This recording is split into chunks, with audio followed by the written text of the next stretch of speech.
구약성경 882쪽입니다. 우리 말씀 찾는 동안 우리 교회 소식 말씀드리겠습니다. 교회 이전을 위해서 계속 기도해 주시고요. 우리 오전에 건축위원회에서 이야기했던 광고했던 대로 우리 계속해서 기도해 주시길 바랍니다. 기독교 에센스 동반자를 다음 주까지 모집합니다. 문의는 이순단 전 함께 해주시고요. 신청 인원에 따라서 시간 변경 가능합니다. 그리고 교회 이전을 위해서 우리 한 달간 기도할 동역자를 모집합니다. 그래서 우리 유민철 지성에게 문의해 주시고요. 이번 주 우리 이순단 전사님 휴가 기간입니다. 우리 잘 참고해 주시기 바랍니다. 시편 107편 1절에서 15절 말씀 우리 한 절씩 서로 교독하겠습니다. 1절 말씀 제가 먼저 읽겠습니다. 여호와께 감사하라. 그는 선하시며 그 인자하심이 영원하미로다. 여호와의 속량을 받은 자들은 이같이 말할지어다. 여호와께서 대적의 손에서 그들을 속량하사 동서남북 각 지방에서부터 모으셨도다. 그들이 광야 사막길에서 방황하며 거주할 성읍을 찾지 못하고 줄이고 목이 말라 그들의 영혼이 그들 안에서 피곤하였도다. 근심 중에 여호와께 부르짖음에 그들의 고통에서 건지시고 또 바른 길로 인도하사 거주할 성읍에 이르게 하셨도다. 여호와의 인자하심과 그 인생에 행하신 기적으로 말미암아 그를 찬송할지어다. 그가 사모하는 영혼에게 만족을 주시며 줄인 영혼에게 좋은 것으로 채워 주심이로다. 사람이 흙과 사망의 그늘에 앉으며 공고와 쇠사슬에 매임은 하나님의 말씀을 거역하며 지존자의 뜻을 멸시함이라. 그러므로 그들이 엎드려져도 돕는 자가 없었도다. 이에 그들의 환난 중에 여호와께 부르짖음에 그들의 고통에서 구원하시되 그래서 인도하여 내시고 그들의 얼거맨 줄을 끊으셨도다. 함께 읽겠습니다. 여호와 인자하심과 인생에서 행하신 기적으로 말미암아 그를 찬송할지로다. 아멘. 그럼 옆에 분과 인사 나누겠습니다. 하나님은 인자하시고 신실하십니다. 예, 어떻게 믿어지십니까? 예, 아유, 너무 좋습니다. 우리가 신앙생활을 하면서 좌절되거나 낙심할 때가 있어요. 그때 언젠가 보니까 알 수 없는 고난이 찾아올 때입니다. 이게 알 수 없는 고난이 내 인생 가운데 그냥 갑자기 찾아들 때 우리는 좌절하거나 낙심하죠. 내가 어떤 죄를 지어서 찾아온 고통과 고난이 나면 억울하지도 않아요. 당연히 뭐 죄의 대가라고 생각할 수도 있겠지만 전혀 예상치도 못했을 때 나는 하나님이 바로 서 있다라고 생각했을 때 찾아오는 고통과 고난은 우리를 충분히 좌절시키고 낙심시키게 만듭니다. 그럴 때 우리는 보통 이런 질문을 하죠. 하나님 어디 계십니까? 라는 질문을 하게 됩니다. 시편 107편은 네 개의 고통, 고난에 대해서 이야기를 하고 있어요. 우리 인생에 얼마나 많은 고통과 고난이 있겠습니까? 그런데 시편 기자는 보편적인 네 가지의 고난을 이야기합니다. 3절에 보니까 동서남북 각 지방에서 모으셨다라고 이야기해요. 동서남북은 사방을 이야기하잖아요. 우리의 인생의 모든 것이라고 할 수가 있는데 인간이 겪는 총체적인 어려움이라고 할 수가 있습니다. 그러면 이 모든 인생의 고난과 고통 가운데 시편 기자가 말하고 싶은 것은 무엇이냐면 하나님의 은혜가 그럼에도 불구하고 그 안에 있었다라는 것을 말하고 싶은 것이죠. 내 단락을 이야기하고 있어요. 먼저는 4절에서 9절인데요. 광야에서 유리하는 고난 가운데 하나님께 은혜를 베풀어 주셨다라고 이야기하고요. 10절에서 16절을 보면 갇힌 자를 자유케 하셨다라고 이야기하고 17절에서 22절은 아픈 상황 가운데 하나님께 치유해 주셨고 23절에서 32절은 바다를 잔잔케 해 주셨다라고 이야기하고 있습니다. 그래서 오늘은 우리가 첫 번째, 두 번째를 나누고 다음 주에 세 번째, 네 번째를 나누겠는데요. 각 단락별로 반복되어 나오는 문장들이 있습니다. 방금 네 가지가 있다고 했잖아요. 네 가지 중에서 반복되는 문장이 있는데요. 6절에 보면 이에 그들이 근심 중에 여호와께 부르짖음에 그들의 고통에서 건져 주셨다라고 이야기하고 있습니다. 근데 이와 동일한 비슷한 어구가 13절에도 있어요. 이에 그들이 그 환난 중에 여호와께 부르짖음에 그들의 고통에서 구원을 주셨다라고 되어 있고요. 19절에도 있는데요. 그들이 그들의 고통 때문에 여호와께 부르짖음에 그가 그들의 고통에서 그들을 구원하셨다라고 되어 있고, 28절에도 이에 그들이 고통 때문에 여호와께 부르짖음에 그가 그들의 고통에서 그들을 인도하여 되셨다라고 이야기해주고 있습니다. 약간 인생에 이제 많은 고통과 고난이 있다라고 했잖아요. 근데 그 고통과 고난 가운데서 여전히 하나님께 부르짖었더니 하나님께서 건져 주셨다라고 이야기를 하고 있습니다. 인생의 고통과 고난이 없을 수는 없어요. 뭐 다 있죠. 고통과 고난이 없는 사람은 어디 있겠습니까? 그러나 그런 고통과 고난의 상황 가운데 하나님께 부르짖는 자들에게, 하나님께 찾는 자들에게 하나님 외면하지 않으시고 은혜를 베풀어 주신다라는 것이죠. 그래서 시편 기자는 그것을 말해주고 싶은 거예요. 하나님은 선하시고 인자하신 분이다라는 것을 말하고 싶은 겁니다. 이 시편 107편 같은 경우는 보통 언제 쓰여졌을까라고 이제 추측을 해봤을 때 아마 바벨론 포로에서 돌아온 이후에 기록된 시라고 보고 있습니다. 이 바벨론 포로에 있었을 때 사람들 얼마나 많이 힘들었겠어요. 예루살렘 성은 무너졌고 자기의 고향은 황폐되었습니다. 그런 상황 가운데 사람들의 질문이 그거였겠죠. 하나님은 어디 계십니까? 무엇을 하고 계십니까? 라고 묻는 상황 가운데 시편 기자는 이렇게 말해요. 1절에 여호와께 감사하라. 그는 선하시며 인자하심이 영원함이다 라고 이야기합니다. 하나님의 선하심과 인자하심이 어떤 잠깐 반짝인 상황 가운데 있는 것이 아니라 그는 영원하다라고 말하고 있는 거죠. 너희들의 상황과 어떤 환경에 그 선하심과 인자가 변화되는 것이 아니라 영원히 그는 선하심과 인자하다라고 이야기합니다. 시편 기자가 이 말을 한 이유가 있어요. 왜냐하면 이 어구는 우리가 말씀을 보면 종종 등장하는 그런 어구입니다. 그럼에도 불구하고 예레미야 33장 10절에서 11절을 보면 하나님께서, 우리가 예레미야 최근에 묵상했잖아요. 하나님께서 이제 이스라엘 백성들에게 바벨론으로 끌려갈 것이다라고 이야기하는데 예레미야가 이런 표현을 합니다. 여호와께 감사하라. 여호와는 선하시고 그 인자하심이 영원하다라는 소리와 여호와의 성전에 감사제를 드리는 자들의 소리가 다시 들리리니 이는 내가 이 땅에서 포로를 돌려보내어 지난 날처럼 되게 할 것입니다. 여호와의 말씀이니다라고 이야기하고 있습니다. 예레미야가 하나님께 감사하라, 그는 인자하시고 선하심이 영원하도다라고 이야기했는데 그 이유 중에 하나가 포로로 다시 돌아와서 하나님을 찬양하고 예배할 것이다라고 이야기합니다. 그러니까 바벨론 포로에서 돌아온 사람들에게 이 시편 기자가 해주고 싶은 말이 바로 이 말이었던 것이죠. 예레미야가 그 예언했던 말, 하나님은 하나님의 선하시고 인자하심 영원하다라는 그 말을 시편 기자도 동일하게 해주고 싶었다라는 겁니다. 하나님께서 바벨론 포로로 끌려온 그들을 돌아오게 하신 것이 하나님의 선하심이고 인자하심이고, 돌아옴을 받은 사람들은 하나님이 선하시고 인자하시다라는 그 찬양을 하게 될 것을 예레미야가 예언을 했고, 그것이 실질적으로 이루어졌다라고 시편 기자가 이야기를 하고 있습니다. 그렇기 때문에 어떤 고난과 환경 가운데서도 하나님의 선하심과 인자하심은 영원하다라는, 영원하기에 우리는 하나님을 찬양해야 된다라고 이야기를 시편 기자가 이야기하고 있습니다.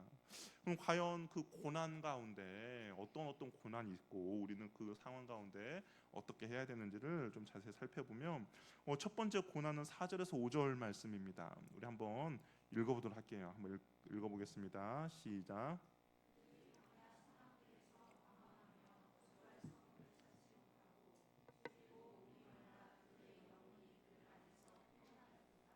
광야 사막길에서 방황했다라고 이야기합니다. 거주할 곳을 찾지 못했다라고 이야기해요. 거주할 성읍은 사람이 사는 성읍인데 아마 이 바벨론 포로에서 끌려온 사람들을 놓고 시편을 기록했기 때문에 고향 예루살렘을 이야기하는 것 같습니다.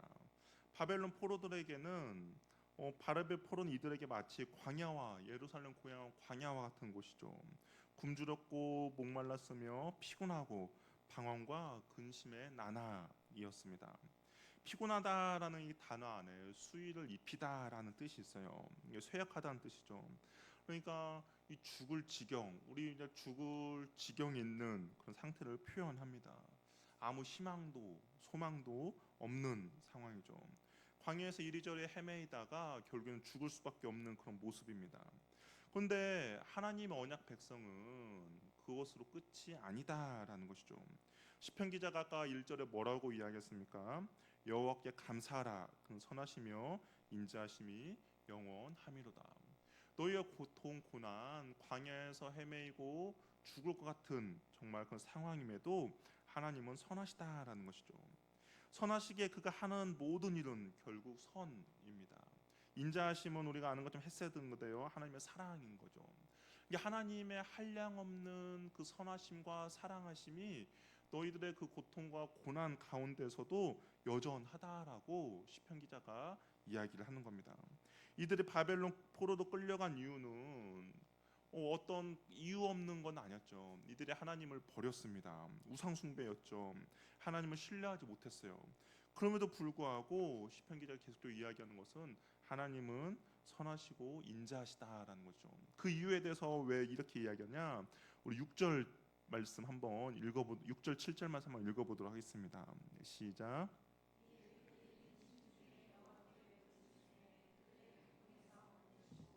또 바른 길로 인도하사 거주할 성읍에 인도하셨도다. 바벨론 포로로 끌려간 이유가 무엇입니까? 이들이 하나님 앞에 불순종했기 때문이죠. 하나님 앞에 말씀을 순종하지 않았고 우상 숭배했기 때문입니다. 그럼에도 불구하고 이들이 하나님께 부르짖었더니 하나님께서 어떻게 했어요? 고통에서 건지시고 그들이 거주할 성읍으로 인도해 주셨다라고 이야기합니다. 이것이 바로 하나님의 인자하심이라는 거죠. 바보 같은 사랑, 헤세드의 사랑이라는 거죠.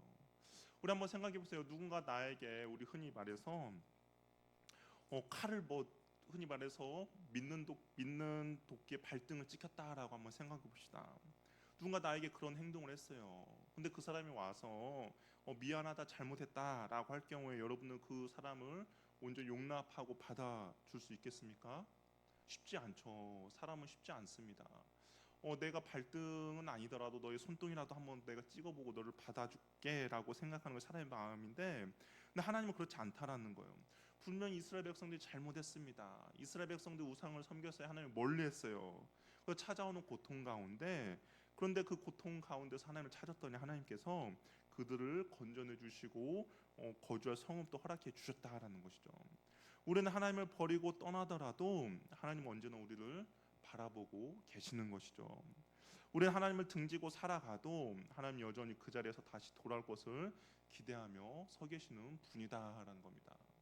이 둘째 아들이 아버지를 버리고 나아가 집을 떠났을 때 그 아버지는 어떻겠습니까? 여전히 다시 아들이 돌아올 것을 기다리고 있는 거죠. 어떻게 보면 하나님의 그 모습이 바로 그런 모습, 그런 분이다라고 이야기를 하고 있습니다. 고통과 고난을 통해 우리를 부르짖은 가운데 하나님께서는 외면하지 않으시고 우리에게 응답해 주시는 것이죠. 그래서 하나님의 백성이 해야 할 일은 우리를 구원해 주신 하나님을 찬송하는 겁니다. 8절에 보니까 여호와 인자하심과 인생에 행하신 기적으로 말미암아 그를 찬송할지로다. 우리는 하나님을 잘 모르기에 방황을 합니다. 그래서 광야 같은 삶을 살게 되는 것이죠. 줄이고 목마름의 고통이 있을 때, 근데 이런 상황 가운데 우리가 해야 될 것은 하나님을 바라보며 하나님께 부르짖을 때 하나님 우리의 기도에 응답해 주시는 분이다라는 것이죠. 그것이 하나님의 인자하심, 하나님의 한량없는 사랑이 우리를 붙잡고 계시기 때문입니다. 그래서 우리는 하나님을 찬양하고 하나님께 감사할 수 있는 것이죠. 하나님은 하나님을 찾는 영혼을 가만히 내버려두지 않는다라고 이야기합니다. 9절 말씀 우리 한번 같이 읽어볼게요. 시작.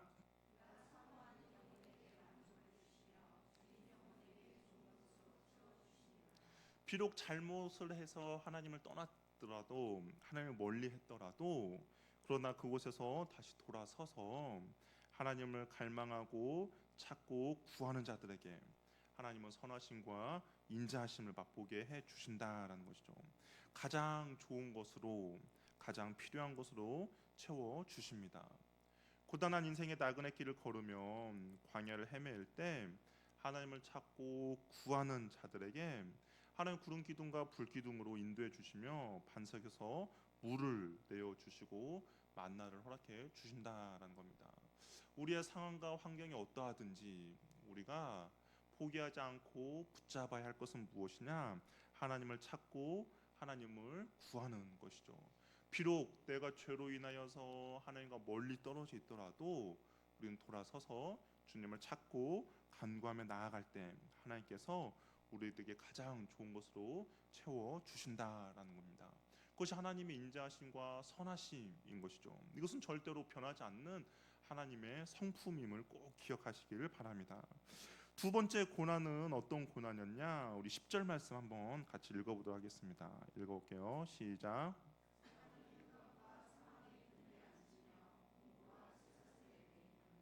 그래서 뭐라고 합니까? 11절에 하나님의 말씀을 거역하며 지존자의 뜻을 멸시함이라.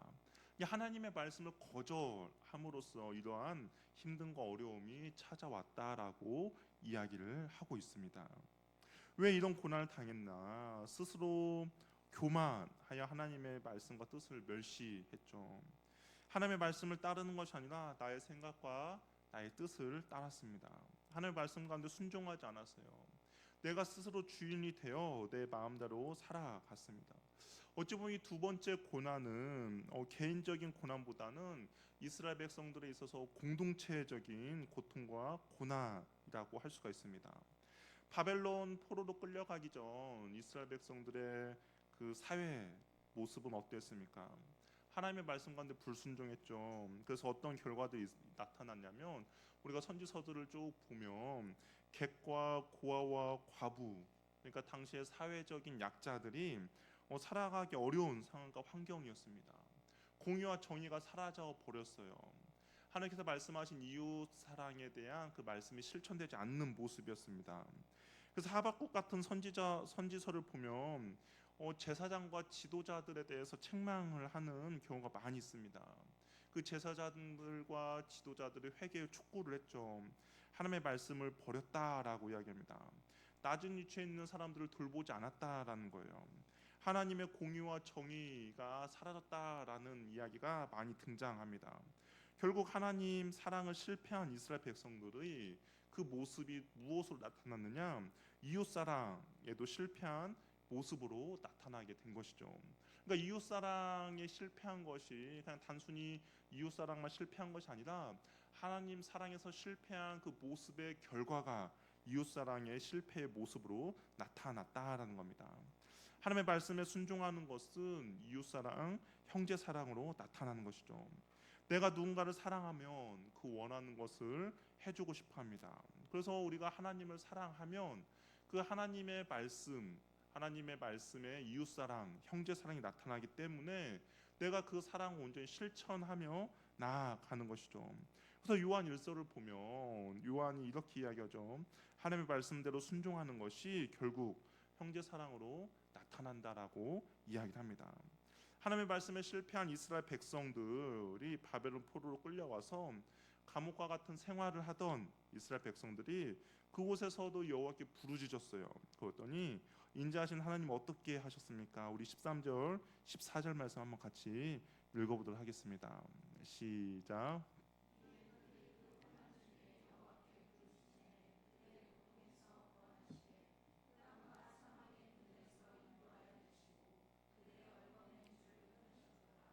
두 번째 고난도 이스라엘 백성들이 하나님 앞에 불순종한 결과죠. 그게 갑작스레 찾아온 고난이 아닙니다. 자신들의 어떻게 보면 선택에 대한 고난이었어요. 그러나 그 고난 가운데 있었지만 이스라엘 백성들이 하나님을 찾았습니다. 하나님께 부르짖었습니다. 그랬더니 하나님께서 그들의 고통 가운데 구원해 주셨고 흑암과 사망의 그늘에서 인도해 내시고 그들을 얽어맨 줄을 끊으셨다라고 이야기하죠. 그 나의 어떤 실수로 인한 고통과 고난이었음에도 불구하고 하나님을 찾고 하나님을 구했더니 하나님의 그 선하심과 인자하심이 그들에게 나타났다라고 이야기를 합니다. 인자하신 하나님 다시 돌아서서 주님을 바라보는 주의 자녀들을 절대로 외면하지 않으신다라는 거죠. 이게 하나님과의 거리의 문제가 아니라 우리의 방향의 문제라는 겁니다. 죄로 인하여서 내가 하나님과 거리가 멀어질 수도 있죠. 정말 동과 서처럼 멀어질 수도 있습니다. 그러나 내가 하나님과 아무리 멀어져 있더라도 나의 방향이 하나님을 향하고 있다면 하나님께서는 언제든지 인자하심과 선하심으로 우리를 붙들어 주신다라는 것이죠. 시편 기자는 우리의 상황과 환경이 어떠하든지 변치 않는 것이 있는데 그것이 무엇이냐? 하나님의 선하심과 인자하심이라는 겁니다. 우리는 상황과 환경에 따라 하나님에 대한 인식이 바뀌어요. 내가 원하는 대로 일이 잘 풀린다면, 내가 바라는 것이 이루어진다면 우리는 하나님은 선하신다, 하나님 인자하시다라고 이야기합니다. 내가 구하는 대로 잘 구해지고 내가 바라는 대로 잘 이루어진다면 하나님은 선하시고 인자하신 분이지라고 이야기합니다. 그러나 내가 원하는 대로 일이 잘 풀리지 않고 내가 바라는 대로 일이 되지 않으면 우리는 하나님에 대한 사랑과 의심하고 불평과 불만을 쏟아내지만, 그런데 시편 기자는 우리의 상황과 환경이 어떠하든지 변함이 없는 것이 있는데 그것은 무엇이냐? 하나님의 선하시고 인자하심이라고 이야기를 하고 있다라는 겁니다. 내가 이해하지 못하는 상황과 환경일 수도 있어요. 내가 바라지 않는 어떤 고난과 고통일 수도 있습니다. 그러나 그러한 어떠한 상황과 환경 가운데서도 변하지 않는 것은 하나님의 선하심과 인자하심이라는 것이죠. 나의 상황과 환경이 어떠하든지 그 하나님의 자녀들이 하나님을 찾고 하나님을 구하며 나아갈 때 하나님께서 응답해 주시고 그 고통에서 건져내어 주시고 가장 좋은 것으로 채워 주신다라는 겁니다. 비록 내가 주님 앞에 불순종했을 수도 있죠. 내가 의도적으로 하나님을 멀리 떠났을 수도 있습니다. 내가 하나님을 싫다고 해서 하나님께 돌아섰을 수도 있어요. 그러면 당연히 고통과 고난이 찾아옵니다. 그러면 당연히 세상이 힘든 거 어려움이 찾아오죠. 그럴 때 내가 방향을 바꿔서 주님을 찾고 구하며 나아갈 때 하나님은 언제나 우리를 기다리셨던 것처럼 인자하심과 선하심으로 우리를 붙들어 주신다라는 것이죠. 그것이 변함없는 하나님의 사랑하심과 하나님의 선하심이라는 것을 시편 기자가 이야기하고 있다라는 겁니다. 하나님의 선하심과 인자하심을 믿고 주를 찾고 구하며 부르짖는 저와 여러분 되기를 바랍니다. 우리의 상황과 환경이 어떠하든지 그것이 중요한 것이 아닙니다. 내가 하나님을 멀리 떠나서 받는 고난과 고통일 수도 있고 내가 뜻밖의 원하지 않는 고통과 고난일 수도 있어요. 그럼에도 불구하고 어떠한 상황과 환경이든지 내가 주님을 찾고 구하면 주님은 언제든지 우리에게 선하심과 인자하심으로 응답해 주신다는 것이죠. 주님을 찾고 사모하면 주님께서는 줄인 영혼에게 만족을 주시며 가장 좋은 것으로 채워 주십니다. 저와 여러분의 삶이 그런 주님을 날마다 찾고 구하며 나아가는 은혜가 있기를 바랍니다. 우리는 상황에 따라서 마음이 변할 수도 있겠지만 하나님은 우리의 상황과 전혀 상관없이 선하심과 인자하심으로 우리를 대해 주십니다. 그 하나님을 오늘도 찾고 나아간다면 주님께서 우리의 영혼에 만족을 주시며 가장 좋은 것으로 우리를 채워 주실 것입니다. 그 주님을 믿고 찬양하며 나아가는 저와 여러분이 되기를 바랍니다. 이렇게 찬양하며 우리 함께 기도하겠습니다.